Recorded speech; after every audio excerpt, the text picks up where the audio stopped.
Hi friends, Robert here for Diverse Opals. Welcome back to our YouTube channel.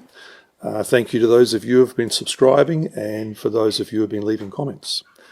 Today we've got another one of those pieces of material that perhaps I've been sitting on for a while and thinking about what will I do with it. In fact, this was part of a larger piece, and at the time I considered that perhaps this wasn't good enough, so it was taken off the larger piece. So you can sort of get some idea as to what the bigger piece might have looked like. But this still has beautiful colour and beautiful pattern.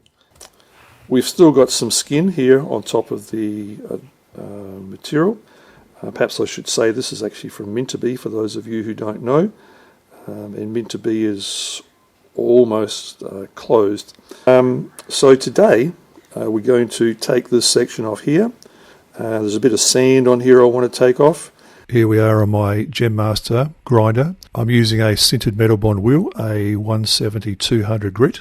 We won't be taking a lot off the surface of the stone because we may be wanting to use it to cut it into stones at a later stage. And of course I'm using a mask. Whether I'm working wet or dry, I'm always using a mask.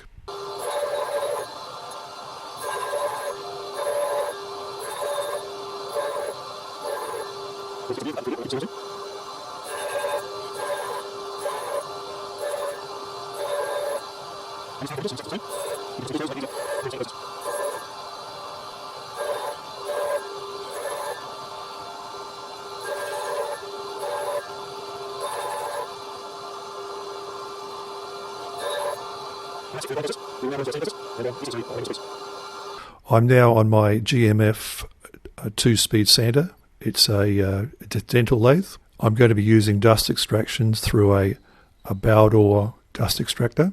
I'm also using a mask. I'll be using Starcke wet and dry paper. It's a 240 grit. This is the choice. This is my go-to paper. So let's get started on this piece. All of the products that we're using are listed on the description below the video. Use firm pressure, and once we finish the 240 we move on to the 600 grit.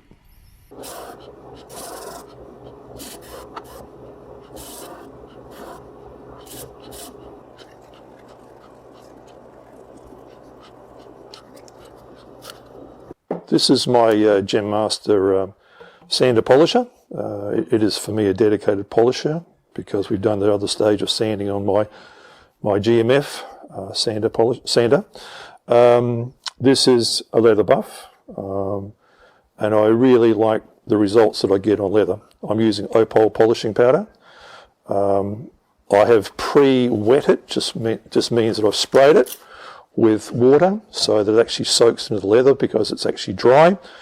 Now I'm just going to top it up a little bit with a bit more O-pol, which is basically powder with some water, and we just apply it, not a lot, just a small amount, and we just run it across the surface to give it a bit of colour, and that's as simple as it is. So if we've done our sanding stages right, we should be getting a polish on this very quickly. Now, because there are some sharp surfaces on this as a specimen, I'll have to keep that in mind when I'm approaching the leather.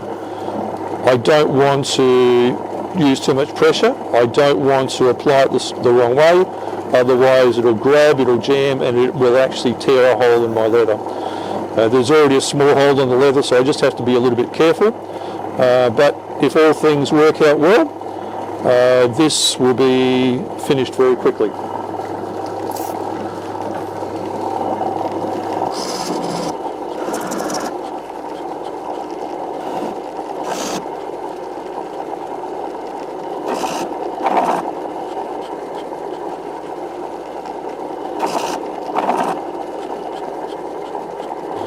Now I'm just checking the surface for scratches.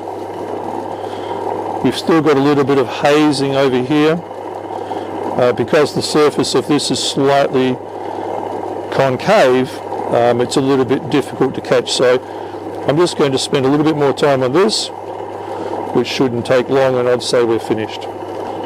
Now, one thing that is happening that I don't have much control over is the sandstone that is in the cracks is actually pulling out and dragging over the surface as fine lines.